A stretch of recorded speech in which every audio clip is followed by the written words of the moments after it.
Last week I asked you to ask me some questions regarding music production. Let's dive into it! Hello, my citizens, and welcome. Michel Jensch Music asks, as an intermediate, rather distribute your music once you're happy with it, or wait until you have more experience so that you don't regret having shared your old music later? I struggle with that question myself. I did release an EP last year called Insight, and I ended up deleting it because I kept listening back to it and I just think it didn't feel that great. But now check this out. I think it all depends on your view of your own work. My old work, yes, it is very different, but it's still my own stuff and it builds on what I am. I truly believe that you shouldn't release anything unless you're happy with it 100%, because then there's gonna be something latching on your back. Now, in my own experience, I have a lot of trouble with perfection. For example, Love Me Like You Did Before, my last track, that one took me over a year. Let It Out took me 2 years to complete. It all has to do with how much something not being perfect bothers you. And that's also funny why I keep pushing myself to make these YouTube videos, because I know they are not perfect, and a lot of the challenges that I do and a lot of the songs that I do,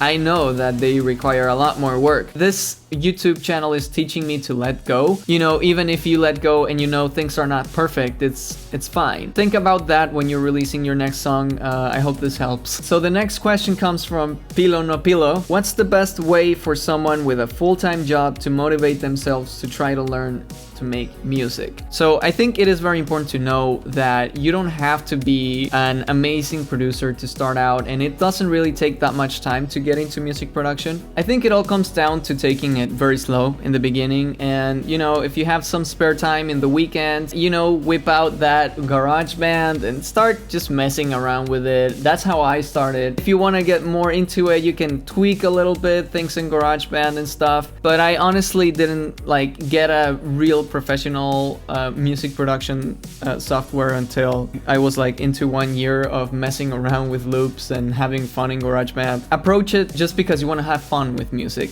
so you don't put pressure into yourself, and what you're making, even if it's not the best piece of work, you enjoy it and you're proud of it. So that's what I would say. Also, shout out to you, man, for keeping my dead Discord alive. Chris is asking, is it better to learn to make a bunch of different styles of music or try to get really good at one? I honestly say that it depends on where you're at in your music production stage, right?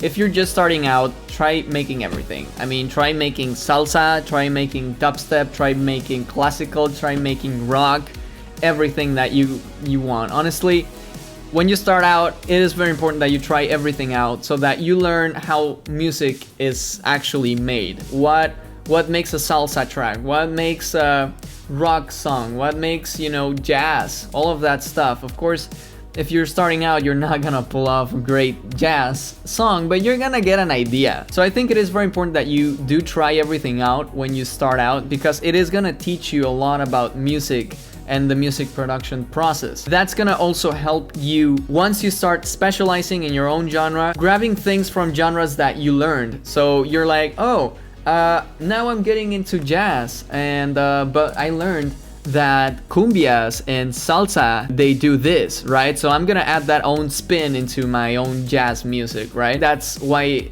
I do recommend you do both. G. Willikers is asking how to stay motivated or find time to work with roommates. Okay, yeah, that's tricky. So when you're having roommates, it is very different to work on music, because honestly, like for example, I do have speakers, so you cannot really use those speakers when somebody is around.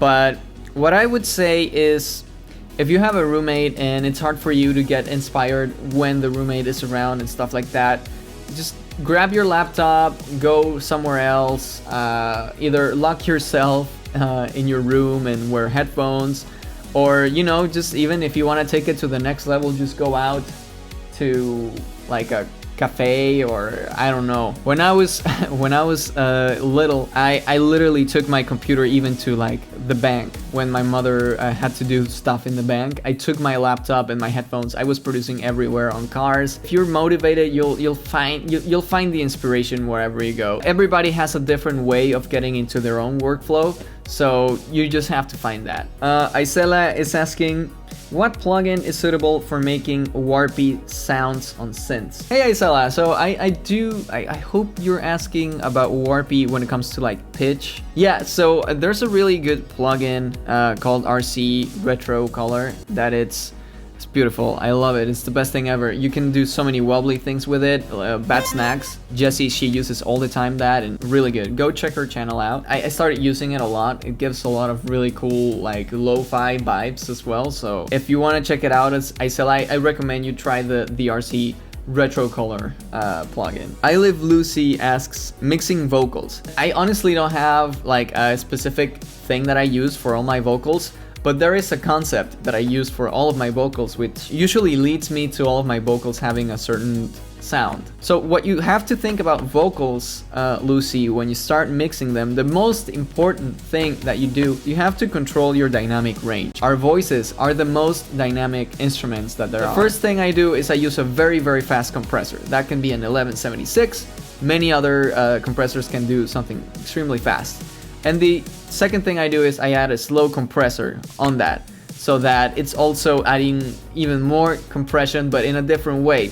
I focus more on control on the first compressor, and on the second one I focus more on the actual color.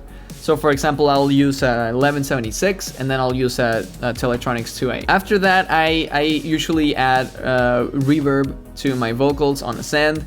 I might use probably like a 224 Lexicon, or I'll use the Reverb from Waves, which I absolutely adore, and sometimes a delay. Also, be very careful with your high pass filter, because if you overdo it, your voice can sound very, very thin. The key is always to control your dynamic range. That's literally it.